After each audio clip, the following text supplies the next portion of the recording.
Channel ini adalah tempat kita membaca novel dengan cara yang santai dan asik.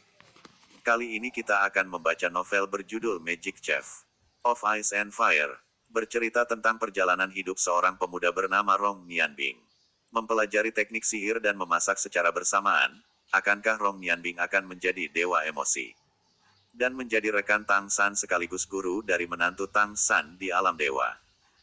Jika kalian suka novel ini jangan lupa tekan tombol subscribe ya, subscribe itu gratis loh, tidak akan mengurangi pulsa Anda. Terima kasih. Magic Chef of Ice and Fire. Bagian 2.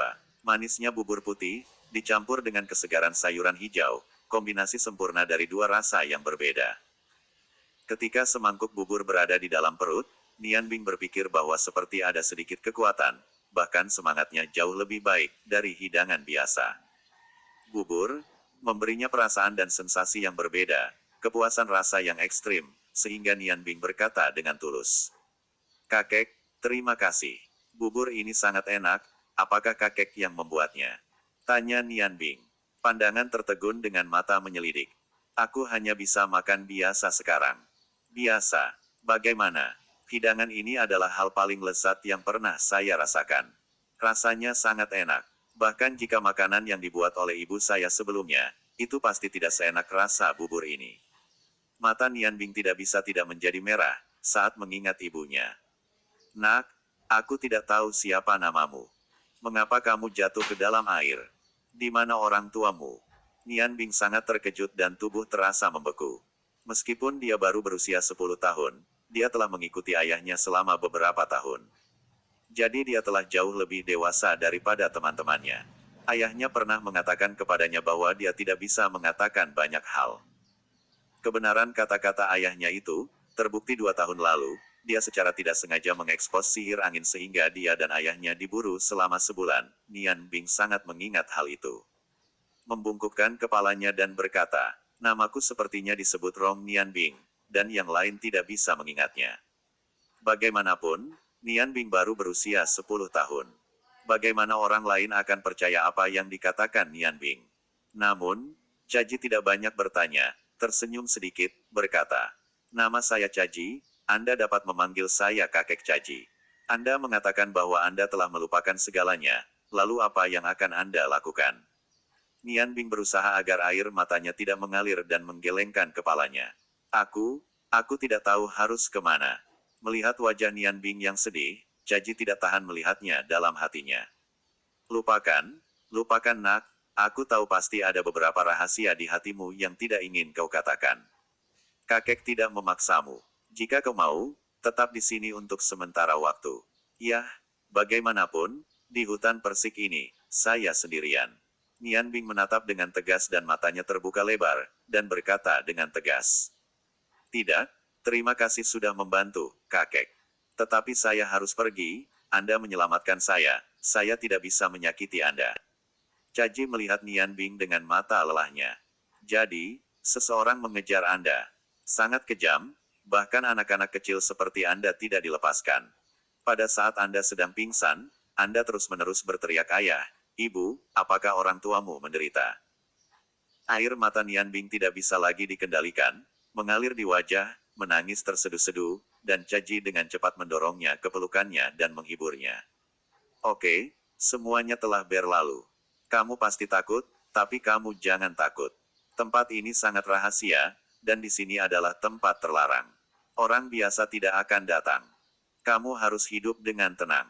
Setidaknya tunggu kesehatanmu membaik dan kamu dapat pergi. Tidur sebentar, kakek akan membuatkanmu sesuatu untuk dimakan di malam hari." Di bawah perlindungan Caji, Nianbing sekali lagi tertidur. Ketika Nianbing yang berusia 10 tahun bangun lagi dari tidurnya, pikirannya benar-benar stabil. Matahari senja tampak dari jendela telah menghilang. Burung-burung sepertinya telah kembali ke sarangnya untuk beristirahat, dan sekitarnya menjadi sunyi. Bangun dari tempat tidur, Nianbing menemukan bahwa dirinya mengenakan kain kasar yang besar di tubuhnya. Nianbing menggerakkan tubuhnya dan sepertinya tidak terlalu lelah. Nianbing membuka pintu dengan ringan dan berjalan keluar. Daerah sekitarnya gelap dan tidak bisa melihat pemandangan. Kabut malam memenuhi tempat itu dan membawa sedikit kedinginan. Dia tanpa sadar mengencangkan pakaiannya dan berjalan menuju kamar terang lain di sebelahnya. Apa yang secara tidak sengaja ditemui sepasang kaki, bergoyang di sebuah kursi. Apakah itu kau Nian Bing? Masuk, suara Caji keluar dari ruangan. Caji melihat Nian Bing dan menggandengnya masuk. Ini adalah rumah kayu yang lebih besar dari rumahnya. Caji memeriksa buku yang ada di tangannya dan melihatnya di bawah lampu minyak yang terang. Sambil tersenyum, Caji berkata, "Ayo pergi, kakek membawamu ke dapur. Untuk menghangatkan makanan, kamu siap, hanya menghangatkannya." Pada saat ini, Caji mengetahui bahwa dirinya sangat tinggi, tetapi tubuh bagian atasnya sudah membungkuk.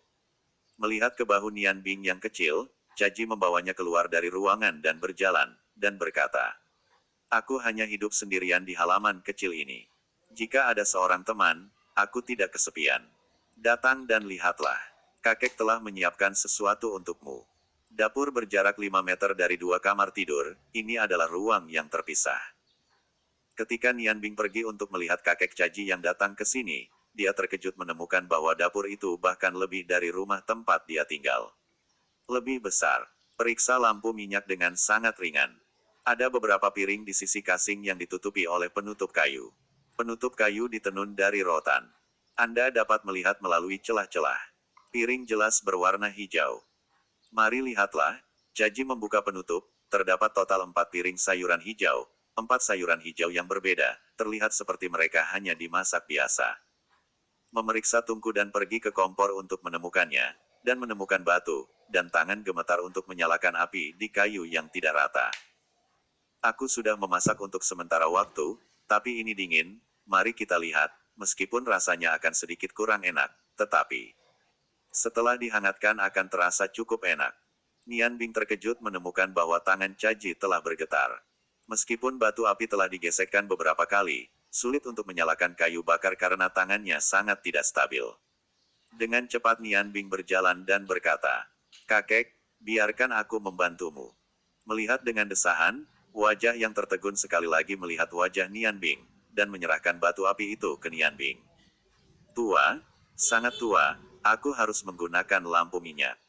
Siapa yang bisa memikirkan dapur tua ini? Sekarang bahkan api tidak dapat dinyalakan, dan semuanya telah menjadi kenangan dari masa lalu." Nian Bing tidak bergerak dan tidak memperhatikan Caji yang melihatnya. Rohnya benar-benar terkonsentrasi. Dia berbisik, "Elemen api yang penuh gairah, meminta Anda, mengembun ke dalam api, membawa kehangatan bagi dunia." Suaranya tidak stabil, tetapi dipancarkan dalam nada khusus, yang merupakan nada resonansi. Tangan kecil menjulur di bawah kompor, dan nyala api merah kecil naik. Meskipun api tidak begitu terang, tetapi kayu bakar di kompor mengalami nyala api terbuka dan segera terbakar. Caji sangat terkejut dan melihat Nian Bing, seraya bergumam, "Sihir, ini sihir api.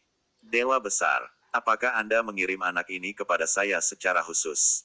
Terima kasih, akhirnya saya punya semoga, ini hebat." Dia bersorak dengan tidak jelas. Dia melihat Nian Bing. Dia memandang pinggangnya dengan penuh keterkejutan. Dia berdiri tegak dan dengan penuh semangat memandang langit-langit yang bersorak. "Kakek, mengapa kakek? Ada apa denganmu?"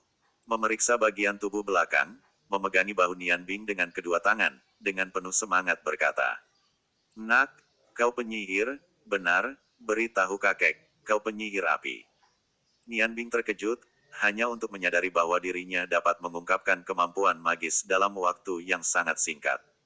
Dia menggelengkan kepalanya dengan keras. "Tidak, saya tidak, saya tidak. Tidak, kamu."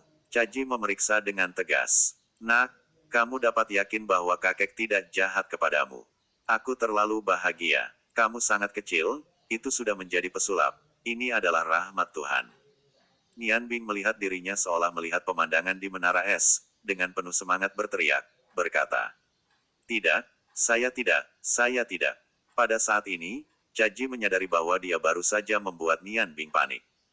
Di bawah paksaannya sendiri Caji memaksa menekan emosi bahagianya, sambil memegang tangan Nian Bing. Dengan cepat berkata, "Nak, dengarkan aku, bisakah kamu mendengarkan aku dulu? Kamu melihat tanganku." Dia berkata, dia melepaskan Nian Bing, dan tangannya naik, memperlihatkan pergelangan tangannya. Nian Bing tertarik oleh kata-katanya dan menyelidiki, dan secara tidak sadar melihat pergelangan tangannya. Ah, ada bekas luka di pergelangan tangan yang luar biasa, dan lukanya sekitar 1 sentimeter. Meskipun lukanya sudah sembuh, tapi bekas luka itu sangat mengejutkan. Seluruh luka tersembunyi di dalam, menunjukkan warna ungu hitam yang terlihat sangat menakutkan. Nian Bing memeriksanya dengan sangat pahit dan berkata, "Apa yang bisa saya lakukan untuk Anda?" Nian Bing memandang Caji. Ketakutan di matanya berkurang drastis. Nian Bing mencoba bertanya, "Kakek, kamu, mengapa tanganmu seperti ini?" Caji memandang Nian Bing dan duduk, menghela nafas dan berkata, "Dengarkan kakek untuk menceritakan sebuah kisah kepadamu. Sebuah cerita yang terjadi padaku. Setelah mendengarkan, kamu akan mengerti mengapa aku bersemangat melihatmu. Sangat menyenangkan melihat munculnya sihir." Ketika sampai pada hal ini, Caji melihat kegelapan di luar pintu. Di Yangon, setelah hampir 300 tahun perang, sekitar 70 tahun yang lalu, seluruh benua memasuki fase stabil, dan 5 kerajaan secara bertahap terbentuk, membagi seluruh benua, kecuali untuk beberapa tempat khusus. Semua tanah telah ditarik ke dalam wilayahnya sendiri oleh 5 kekaisaran. 300 tahun tempaan perang, orang perlu memulihkan diri. Ini telah mengembangkan berbagai industri dan pertanian selama beberapa dekade. Meskipun 5 kekaisaran sesekali mengalami perselisihan, mereka juga dianggap aman. Tidak ada apa-apa. Nian Bing mengangguk dan berkata, 5 kekaisaran yang kamu bicarakan adalah Kekaisaran Oran di timur, Kekaisaran Qilu di tenggara, Kekaisaran Huarong di barat daya, Kekaisaran Longmu di barat laut, dan Kekaisaran Aismun di utara. Caji mengusap kepalanya dan berkata, "Ya, ini adalah 5 kerajaan besar. Saya lahir di Kekaisaran Qilu di tenggara. Ketika saya masih muda, keluarga saya sangat miskin. Saya bahkan tidak bisa makan biji-bijian halus. Saya ingat, saya pernah bertanya pada ibu saya, kapan saya bisa makan. Dengan segala upaya, ibu saya akan menahan saya menangis. Sampai sekarang saya ingat dengan jelas, pada saat itu, keinginan terbesar saya adalah untuk dapat makan makanan lezat setiap hari dan dapat membuat makanan terbaik untuk ibu saya. Kemudian, saya telah bergerak ke arah ini. Tujuannya selalu berhasil, tetapi sayangnya, orang tua saya meninggal dalam wabah ketika saya tidak dapat mendukung mereka. Mungkin Tuhan yang mengasihani saya, ketika saya berusia 13 tahun, saya bertemu dengan guru saya. Pada waktu itu, karena keluarga saya miskin, saya dikirim ke restoran sebagai karyawan magang ketika saya masih sangat muda. Itulah yang paling saya sukai. Majikan saya adalah koki restoran itu. Agar dapat mempelajari dapur yang saya dambakan. Saya sangat rajin, menolong semua orang di seluruh restoran. Restoran kami, bernama Kixiang, adalah salah satu restoran paling terkenal di Kekaisaran Qilu. Guru melihat saya masih rajin, akhirnya mengajarkan saya beberapa keterampilan memasak yang sederhana. Saya tidak pandai, tetapi saya sangat pekerja keras, yang disebut ketekunan dapat menebusnya. Setelah 3 tahun kerja keras, saya akhirnya berpindah dari tugas ke posisi juru masak. Suatu hari, guru memanggil saya ke tempat yang sunyi. Dia berkata kepada saya, "Jika kamu ingin belajar cara memasak, tidak cukup untuk rajin.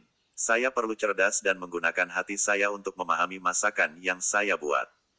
Memasak bukan pekerjaan yang sederhana, tetapi yang mendalam. Dia mengajari saya 7 kata, biarkan saya menyelesaikan, yaitu, 10 tahun memasak, 10 tahun memahami dapur. 7 kata ini, sampai hari ini saya masih ingat. Setelah upaya dan pemahaman terus-menerus, dalam usia 23 tahun pada usia tahun itu, kemampuan memasak saya sampai tahap yang cukup baik, tetapi guru saya meninggal karena penyakit pada tahun itu. Saya berhenti dari pekerjaan, mengambil pisau dapur, dan mengambil sedikit tabungan untuk memulai perjalanan saya sendiri. Saya harus bepergian ke seluruh Yangon untuk mempelajari keterampilan memasak di setiap negara dan setiap wilayah. Ngomong-ngomong, matanya sangat cerah sehingga tampaknya telah kembali ke kejayaan semula. Dia mengeluh. 10 tahun, 1 dekade lagi, benar-benar membuat saya menyadari 10 tahun memasak yang sebenarnya. Dalam dekade ini, saya telah melakukan perjalanan ke semua restoran terkenal dan berdiskusi dengan para koki di setiap restoran. Setelah pemahaman saya sendiri, saya akhirnya membuat aksi saya sendiri. Kemudian, karena keterampilan memasak saya telah mencapai ranah hantu, orang mengirim nama panggilan ke dapur. Di dapur 5 dunia berturut-turut, saya mendapat catatan cemerlang dari 5 kejuaraan berturut-turut. Hidangan yang saya buat menjadi simbol waktu itu. Istana-istana dari 5 kerajaan besar melemparkan cabang-cabang zaitun kepada saya. Saya berharap saya bisa melayani koki mereka, tapi saya merasa bahwa keterampilan memasak saya tidak luar biasa, jadi saya terus mengeksplorasi dan berharap untuk mempromosikan keterampilan saya ke bidang yang lebih tinggi. Ini adalah perasaan yang luar biasa untuk meningkatkan dalam eksplorasi terus-menerus. Terutama setiap kali saya membuat hidangan yang luar biasa, rasa pencapaian itu adalah sesuatu yang tidak dapat dibandingkan. Saya menyumbangkan hidup saya untuk memasak, sampai usia 47, saya pun belum melaksanakan pernikahan. Berbicara tentang ini, Caji terdiam dan memperhatikan konsentrasi mendengarkan Nian Bing yang dia ceritakan. Dia tersenyum dan berkata, "Aku tidak bisa memikirkannya, orang tuaku memiliki sisi yang cemerlang." Nian Bing berpikir sejenak, meskipun kakek Caji sangat datar, tetapi dengan indera yang tajam, aku masih bisa mengetahui bahwa dalam nada kakek ini, ada kesedihan yang mendalam. "Kakek, lalu apa? Lalu bagaimana? Apa?" Saya sangat kecewa dan sambil tertawa Caji berkata. Kemudian, terus terang, saya benar-benar tidak ingin mengingat semua yang terjadi pada waktu itu, tetapi sekarang saya harus mengingatnya. Pada usia 47, saya berada di titik balik penting dalam hidup saya. Itu juga tahun ketika saya jatuh dari awan.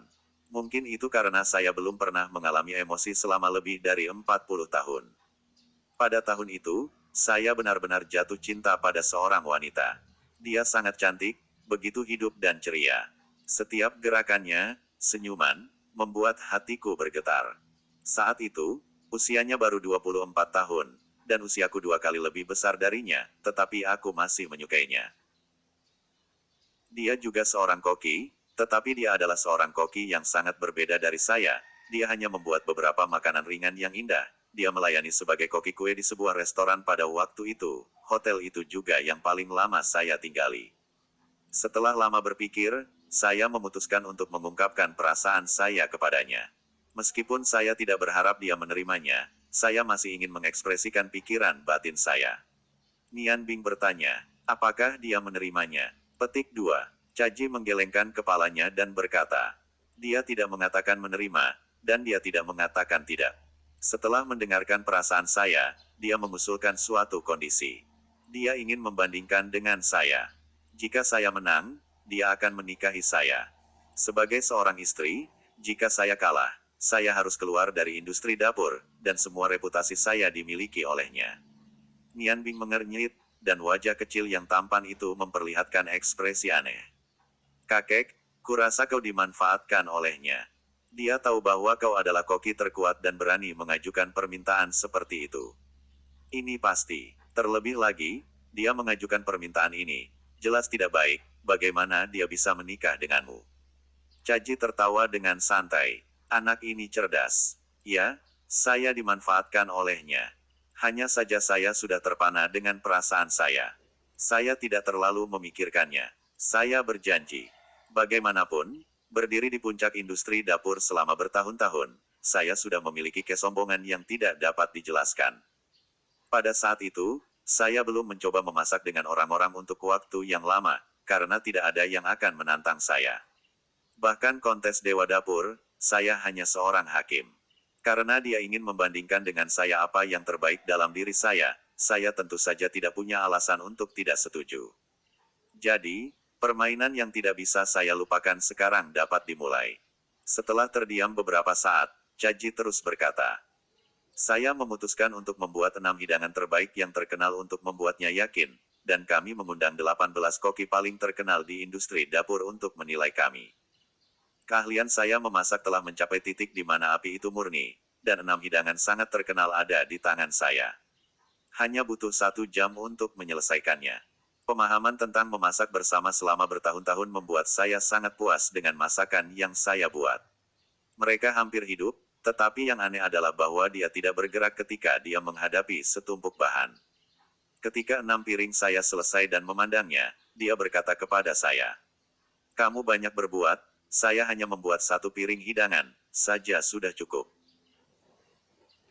Sambil mengatakan itu, dia pindah, tidak ada gerakan cantik, tidak ada pisau terampil, dia hanya mengambil sepotong daging, dengan cepat melemparkan daging ke udara, sambil menyanyikannya seperti mantra dengan nada suara yang samar, nyala api biru naik, menelan sepotong daging, dan pisau putih itu melintasi udara. Ketika daging itu jatuh di piring, itu menjadi 13 bagian, berkedip-kedip. 13 paragraf emas, sampai saat itu, saya menyadari bahwa dia ternyata adalah seorang penyihir dan penyihir api yang sangat kuat. Namun, saya pikir saya menang, setelah semua, dia hanya punya satu piring, tapi saya punya 6, dari permukaan keduanya dari sudut pandang, dia jauh di belakang. Tapi, segera saya tahu bahwa saya salah. Ketika saya mencicipi potongan daging emas, perasaan yang belum pernah terjadi sebelumnya memenuhi selera saya, daging sebelumnya. Daging itu tidak melalui proses apapun, dan dia juga tidak menambahkan bumbu apapun selama proses produksi, tetapi dia benar-benar melepaskan aroma di irisan daging. 13 irisan daging, meskipun tidak asam, pahit dan asin, kita akrab dengan rasanya, tetapi masing-masing potongan daging bakar dibagi menjadi 13 bagian, 13 tingkat rasa yang berbeda, aroma dari 13 rasa yang dicampur bersama jauh lebih lezat daripada bahan-bahannya. Ketika saya mencicipinya, saya tahu bahwa saya telah kalah dan kalah dengan cara yang sangat buruk. Walaupun dari segi rasa, keenam hidangan saya tidak akan pernah lebih buruk dari dagingnya, tetapi masakan saya tidak mampu bersaing dengan dagingnya. Bukan hanya karena kecepatan, tetapi yang lebih penting, karena inovasi.